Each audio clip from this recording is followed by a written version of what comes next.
When the pandemic started, I think, like everyone, we had no idea what we would face. It was about trying to understand how we could support members. The FDA has been a lone voice, standing up for civil servants to enable them to carry out their role throughout the pandemic. The FDA has to be there. They are absolutely vital to protect their members from the attacks on their integrity that we have seen so often over the last year. Not only did we quite quickly change to an entirely online service delivery model, but we also focused on the issues that members really needed support on. During the pandemic, FDA Learn obviously had to change immediately. Really overnight, it had to go from in-person courses to online offerings. And what was really great is that did happen straight away. FDA Learn has really kind of increased its content and output through this period, but as well as having the training courses available, there's also switch-off sessions. So as well as being able to develop your career and develop your skills to help you in your career, there's also some incredible sessions to help you manage during this really difficult time of the pandemic. Members keep telling us how important flexible working is.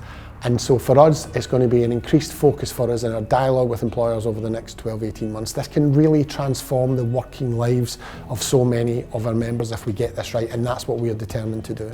For me, we have to adapt to what's happened over the last year, and we have to work with our members and with the civil service to ensure that the new ways of working bring all the benefits of what we've seen from the last year and none of the downsides. We have, as a union, continued to fight for and advocate for all of the issues that affect our members, whether it's the health and safety issues around COVID or pay or the future world of work or bullying and harassment. That's what we do as a trade union. When MPs finally voted for a fully independent system for considering complaints of bullying and harassment by their fellow MPs, it was a big moment for us. What really helped was having the support of the FDA in firstly developing the strategy, but also giving us the courage to stick to our convictions. It cannot be right that ministers are held to a different standard of conduct from civil servants when it comes to bullying and harassment. And that's why we are challenging the Prime Minister and his decision around the ministerial code with the Home Secretary through a judicial review in the courts.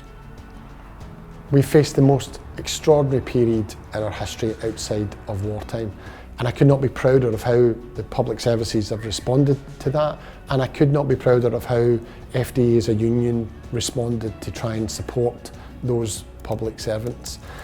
Yet despite those challenges, it has been the most successful period in FDA's history. We are stronger than we ever have been. We have more members than we have ever had, and there's never been a better time to join the FDA.